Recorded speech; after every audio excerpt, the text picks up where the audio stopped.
In this video, we have to talk about RNA processing. It is also called post-transcriptional modification. So basically what happened after transcription, we got immature RNA in eukaryotic organisms, which is also called hnRNA, which is heterogeneous nuclear RNA. Let's see how this heterogeneous nuclear RNA or immature RNA converted into mRNA. So it involves 3 steps. The first step is the removal of all the non-coding part present in the RNA, and the coding part is called exon and the non-coding part is called introns. So the first step involves the removal of non-coding part, non-coding sequences, which is called splicing. So this step is called splicing, correct? So splicing is the removal of introns and joining of exons, right? So when this happens, we need to draw that the intron is going out and you have to connect all the exons which is remaining present here, right? So you have to draw like this, okay?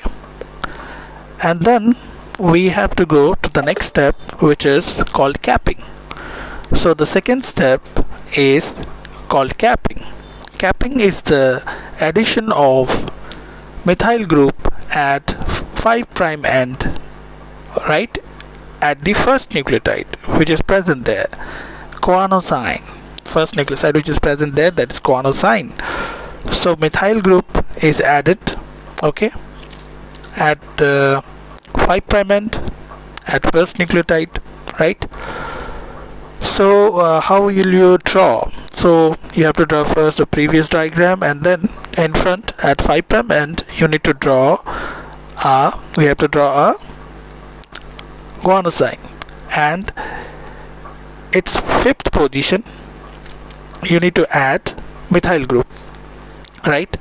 So that is what we call capping. Okay, so this is the cap, right? Now let's go to the next step, which is tailing. So in tailing, what's going on?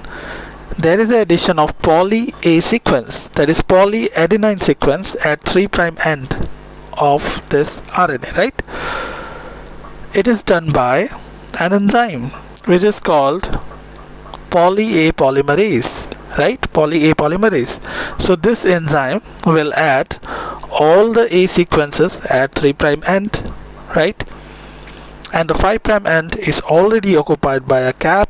We need to draw like this. This is a symbolic representation of cap.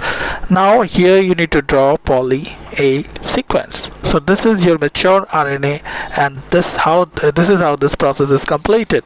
Okay.